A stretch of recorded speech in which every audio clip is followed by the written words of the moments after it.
Chhattisgarh, in the last 2 months itself, ever since this year has begun, has broken all records in its fight against Naxalism is concerned. Joining me, Chief Minister of Chhattisgarh. Sir बहुत बहुत शुक्रिया network 18 से बात करने के लिए. जैसा मैं अपने दर्शकों को बता रही हूँ, इस साल के पहले 2 महीनों में ही सिक्योरिटी फोर्सेस ने इतने भारी मात्रा में सक्सेस पाई है. मेरे ख्याल से नंबर्स जो कहते हैं वो कहते हैं कि ऑलरेडी आपने पीछे के सारे आंकड़े पार कर दिए हैं जितने नक्सलियों को एनकाउंटर में मारा गया है इस साल. जी देखिए, 2023 के विधानसभा चुनाव में छत्तीसगढ़ की जनता ने भारतीय जनता पार्टी पर और मोदी की गारंटी पर हमारे देश के यशस्वी प्रधानमंत्री श्री नरेंद्र मोदी जी पर विश्वास करके छत्तीसगढ़ में भारतीय जनता पार्टी को सरकार में बैठाई. और आज उस सरकार को करीब 1.25 साल हो रहे हैं और 1.25 साल के अंदर ही हमारी सरकार ने, हमारे सुरक्षा बल के जवानों ने नक्सलवाद के साथ बहुत मजबूती के साथ लड़ाई लड़ी है. 1.25 वर्षों के अंदर में करीब 300 नक्सली मारे गए हैं और 2000 के आसपास आत्मसमर्पण और उनकी गिरफ्तारी हुई है. और उन क्षेत्रों में लगातार सुरक्षा कैंप खोल रहे हैं और एक नियत नेलानार योजना है, वहाँ लोकल भाषा में है, जिसका हिंदी अनुवाद आपका अच्छा गांव है. उसके माध्यम से जैसे जैसे सुरक्षा कैंप खुल रहे हैं उन गांवों में हम लोग सरकार की सुविधाओं को, सरकार की योजनाओं को लोगों तक पहुंचाने का काम कर रहे हैं. वहाँ पर सड़कें बन रही हैं, घरों में बिजली पहुंच रही है, लोगों के लिए शुद्ध पेयजल पहुंच रहा है, वहाँ राशन पहुंच रहा है, शिक्षा की व्यवस्था कर रहे हैं, स्वास्थ्य की व्यवस्था कर रहे हैं. तो ये सब हमारे देश के यशस्वी प्रधानमंत्री और हमारे गृह मंत्री जी का भी संकल्प है कि 31 मार्च 2026 तक देश से नक्सलवाद को ख़त्म करना है.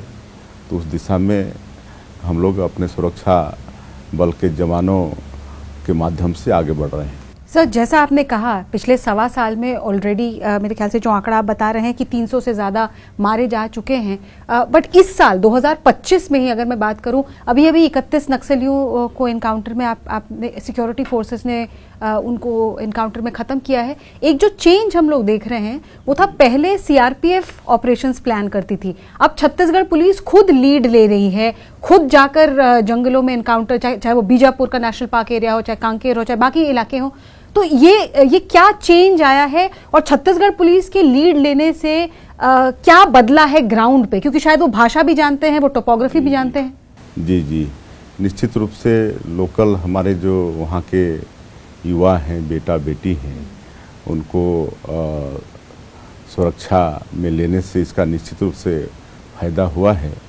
एक तो सीआरपीएफ में बस्तर बटालियन है, दंतेवाड़ा फाइटर्स हैं, बस्तर फाइटर्स हैं, इसमें लोकल हमारे बेटा बेटी जवान हैं. तो इससे फ़ायदा ये हो रहा है कि एक तो वहाँ का भूगोल इनको मालूम है, भौगोलिक स्थिति इनको मालूम है, वहाँ की भाषा भी ये लोग जानते हैं. और अगर हम लोग नक्सलवाद के साथ मजबूती के साथ लड़ पा रहे हैं तो इसमें इन लोगों का बहुत बड़ा योगदान है. बट इसका एक नेगेटिव साइड भी है, जैसे हमने देखा कुछ सरेंडर्ड नक्सल्स थे जो डीआरजी का हिस्सा थे, वो ऑपरेशन से वापस आए, अबुझमाड़ के ऑपरेशन से जब वापस आ रहे थे वो शहीद हो गए.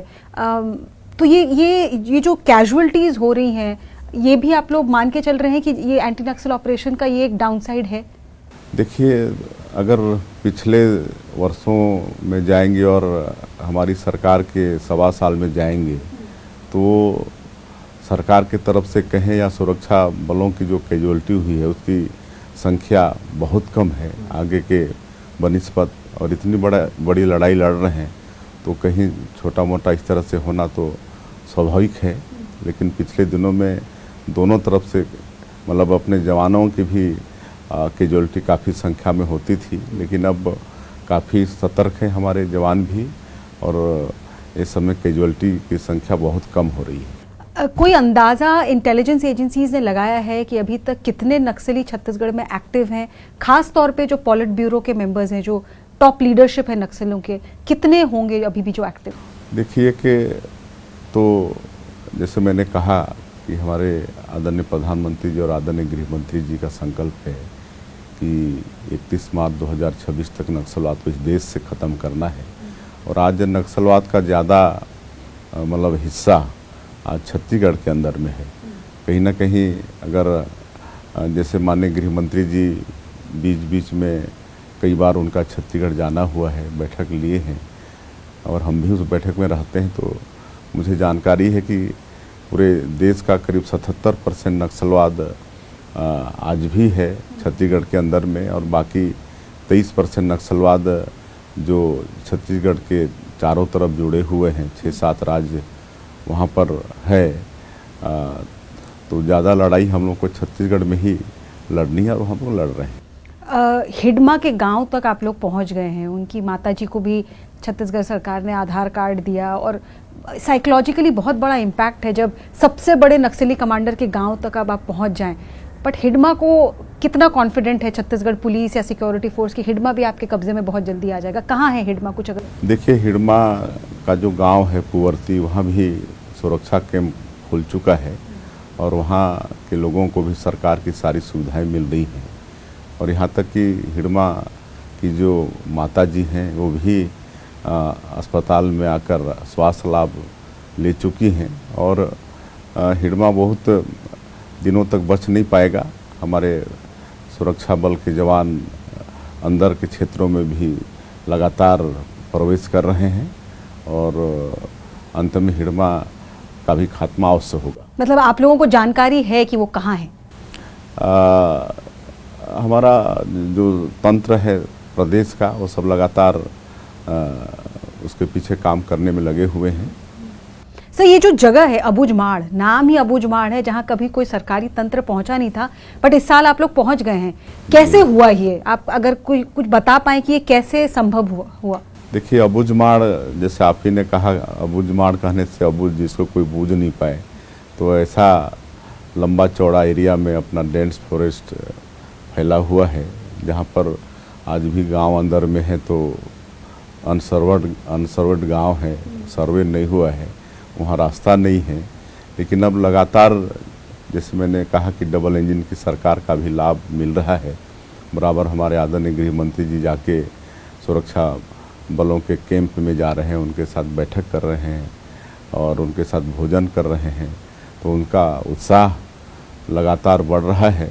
और ऐसे अबूझमाड़ में भी अंदर हमारे जवान प्रवेश कर रहे हैं, और अभी जो बीजापुर एरिया में, जो नेशनल पार्क एरिया में ये सब जो नक्सली मुठभेड़ हुआ है, ये सब ऐसे ही क्षेत्र हैं, तो अब ऐसे क्षेत्र में भी हमारे जवान घुस रहे हैं। सर, आपने कहा डबल इंजन की सरकार है, गढ़चिरौली लगा हुआ है बीजापुर के साथ, बस्तर के साथ, नीचे की तरफ देखें तो आंध्र प्रदेश, तेलंगाना, उड़ीसा में भी अब आपकी सरकार है।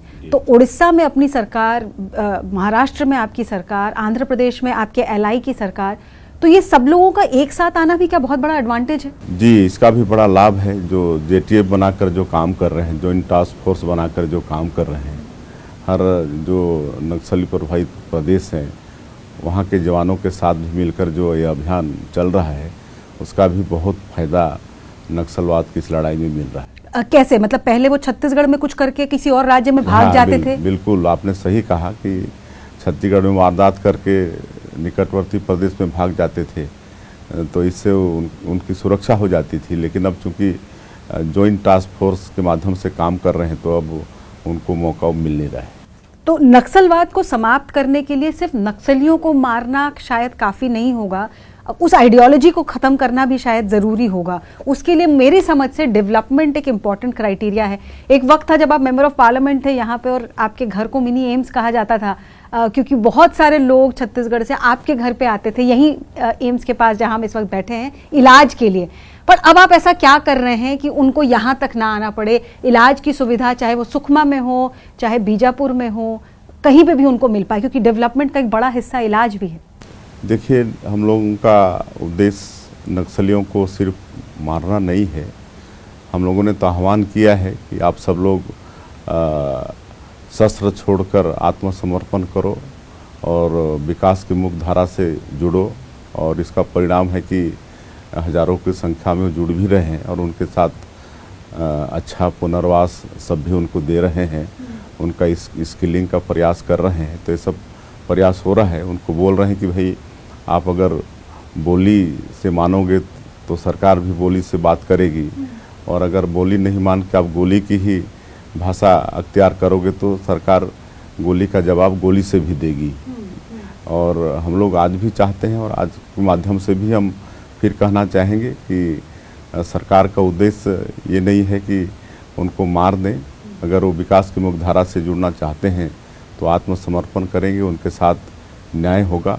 और जहाँ तक आपने मिनी एम्स की बात कही, हम 1999 से लेकर 2018 तक रायगढ़ संसदीय क्षेत्र से लगातार 4 बार लोकसभा के सदस्य थे। रायगढ़ क्षेत्र की जनता ने हमको चुनकर भेजी थी। तो क्योंकि अब तो हम धन्यवाद भी देना चाहेंगे श्रद्धेय अटल बिहारी वाजपेयी जी को भी, जो इस देश के प्रधानमंत्री भी बने, हमारे छत्तीसगढ़ राज्य के निर्माता भी वही थे। तो उन्होंने जगह जगह अलग अलग प्रदेशों में एम्स की स्थापना की, जिसमें हमारा छत्तीसगढ़ में भी एम्स है।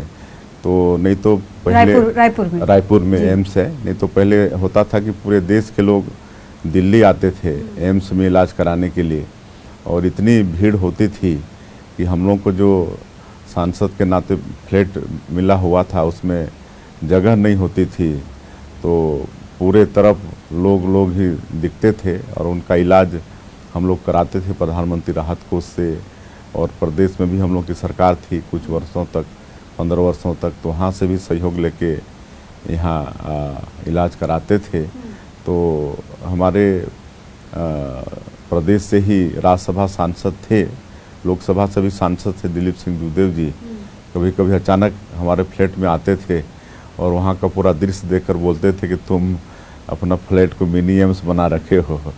तो एक मेरी हॉबी भी है कि जो गरीब लोग हैं, जो पीड़ित लोग हैं, जो बीमार लोग हैं, उनका इलाज करा के हमको आत्मिक संतुष्टि भी होती है। तो आज भी जब अब तो प्रदेश में मुखिया का दायित्व है तो जिम्मेदारी और बढ़ी है, लेकिन फिर भी हम रायपुर में, क्योंकि कुनकुरी विधानसभा से हम विधायक हैं, तो कुनकुरी सदन वहाँ पर बनाए हैं। और विशेषकर हमारे विधानसभा से और प्रदेश से जो भी लोग आते हैं इलाज के लिए, उनको एक सुविधा देने का काम कुनकुरी सदन के माध्यम से कर रहे हैं। लोकल बॉडी इलेक्शंस में जिस तरीके से भाजपा का प्रदर्शन रहा है, आप उसको किस तरीके से देखते हैं? क्योंकि भूपेश बघेल जो पूर्व मुख्यमंत्री हैं, लगातार आप पे निशाना साधते रहे, खास करके बस्तर के इलाके को लेकर कि बस्तर पे आप शायद पूरी तरीके से जस्टिस नहीं कर रहे हैं। तो लोकल बॉडी इलेक्शन को और बघेल साहब के एलिगेशंस को आप कैसे देखते हैं? देखिए, हम तो छत्तीसगढ़ की जनता को, वहाँ के देवतुल्य मतदाताओं को धन्यवाद देना चाहेंगे, उनका आभार भी व्यक्त करना चाहेंगे। और वो 5 साल कांग्रेस की सरकार में कांग्रेस की सरकार से त्रस्त भी थे। उन्होंने 2018 के विधानसभा चुनाव में बहुत बड़े बड़े वादे किए थे, 36 वादा किए थे, लेकिन 5 वर्षों में उन्होंने एक भी वादा पूरा नहीं किया, बल्कि 5 वर्षों में पूरे छत्तीसगढ़ को अपराध का गढ़ बना दिया, भ्रष्टाचार का गढ़ बना दिया। और 5 वर्षों में आज पूरा देश को मालूम है कि कैसे कैसे भ्रष्टाचार हुए। कोयला में भ्रष्टाचार हुआ, आपका बालू में भ्रष्टाचार हुआ, आपका शराब में भ्रष्टाचार हुआ, डीएमएफ की राशि में महादेव सट्टा ऐप में भ्रष्टाचार हुआ। और आज बहुत सारे लोग उनके जेल के अंदर में हैं, उनका कई बार से बेल खारिज होते जा रहा है। और इस कारण से शायद 2023 के चुनाव में छत्तीसगढ़ की जनता ने, क्योंकि वो 15 साल छत्तीसगढ़ की में भाजपा की सरकार को देख चुकी थी, और 2023 में फिर हम लोगों को चुना, हम लोगों को सरकार में बैठाया। और 2023 के विधानसभा चुनाव में जो मोदी की गारंटी था, आदरणीय प्रधानमंत्री जी भी छत्तीसगढ़ की जनता से वादा किए थे। और इस 1.25 साल में हम लोगों ने मोदी की गारंटी का अधिकांश काम को पूरा किया है, और उससे एक विश्वास भी जमा है। और तत्काल विधानसभा के बाद कुछ महीनों में ही जो हम लोग प्रधानमंत्री आवास देना शुरू किए, किसानों का धान का कीमत देना शुरू किए। 70 लाख माताओं को महतारी बंधन में 1,000 रुपया देने का काम किए। तो इसका लाभ लोकसभा में भी मिला। 11 में से 10 लोकसभा सीट भारतीय जनता पार्टी वहाँ जीती। और आज 1.25 महीने में जो सरकार ने काम किया है मोदी की गारंटी को पूरा करने का, एक सुशासन देने का और एक जो भ्रष्टाचारी हैं उनको दंडित करने का। वहाँ पीएससी में भी हमारे वहाँ के वॉइस जो बेटा बेटी हैं उनके जीवन के साथ भी खिलवाड़ हुआ था। आज उसकी भी सीबीआई जांच हो रही है, उसमें भी दोषीदार लोग दंडित हो रहे हैं। तो एक सबसे एक विश्वास जनता का भारतीय जनता पार्टी के प्रति, हमारे प्रधानमंत्री जी के प्रति, हमारी छत्तीसगढ़ की भारतीय जनता पार्टी के सरकार के प्रति उनका विश्वास बढ़ा है। और अभी नगरीय निकाय का जो चुनाव संपन्न हुआ है उसमें पूरी कांग्रेस को बहुत बुरी तरह से पराजय का मुंह देखना पड़ा है। सर, मैं आपको 1 मिनट रोक रही हूँ क्योंकि आपने बात की भ्रष्टाचार की। मैं वापस आपका ध्यान उस पर खींचना चाहती हूँ। महादेव ऐप का आपने जिक्र किया, तो आपको उम्मीद है कि रवि उप्पल और सौरभ चंद्राकर इस साल देश में आ जाएंगे? ईडी उनको ढूंढ रही है, एक्सट्रेडिशन की डिमांड की है। आपको लगता है इस साल कुछ पॉजिटिव होगा एक्सट्रेडिशन रिक्वेस्ट? जी बिल्कुल, हमको पूरा विश्वास है। महादेव सट्टा ऐप के माध्यम से हमारे छत्तीसगढ़ के लोगों के साथ बहुत बड़ा धोखा हुआ है और ईडी उसकी जांच कर रही है। और मुझे पूरा भरोसा है कि उसके भी दोषीदार वो लोग भी मतलब पकड़े जाएंगे और वो दंडित होंगे। 2 मेरे पॉलिटिकल सवाल है सर। आप महाकुंभ स्नान करके आए हैं, अपने कैबिनेट के साथ आप गए थे। ममता बनर्जी जो वेस्ट बंगाल की मुख्यमंत्री हैं, उन्होंने महाकुंभ को मृत्यु कुंभ कहा है क्योंकि स्टैम्पीड में प्रयागराज में भी लोग मारे गए और दिल्ली में भी। आपकी प्रतिक्रिया? अब देखिए, एक कहावत है, विनाश काले विपरीत बुद्धि। अब उनका विनाश सामने है और इसलिए उनका मति भ्रष्ट हो रहा है और महाकुंभ को मृत्यु कुंभ उन्होंने कहा है। और ये करोड़ों करोड़ हिंदुओं का ये अपमान है, सनातन धर्म का अपमान है। आज 50 करोड़ लोग अगर महाकुंभ में स्नान करते हैं तो मतलब ये लोग कोई अज्ञानी नहीं है, सब ज्ञानी लोग हैं और महाकुंभ में जाते हैं। और इसको मृत्यु कुंभ का मतलब मृत्यु कुंभ कहना हमको लगता है उनकी मति भ्रष्ट हो गई है, इसलिए वैसा कह रही हैं। और दूसरा पॉलिटिकल सवाल है राहुल गांधी से जोड़ के। राहुल गांधी जो लीडर ऑफ अपोजिशन है, आज नए चीफ इलेक्शन कमिश्नर ने ओथ लिया है और वो लगातार इस बात का विरोध कर रहे हैं। वो कह रहे हैं कि ये भारतीय जनता पार्टी सही नहीं कर रही है, पूरे इलेक्शन सिस्टम को ही वो नकार रहे हैं। जब छत्तीसगढ़ में चुनाव हुआ था और कांग्रेस पार्टी को लग रहा था वो जीत जाएंगे और वो नहीं जीते, तब से ये नरेटिव शुरू हुआ है।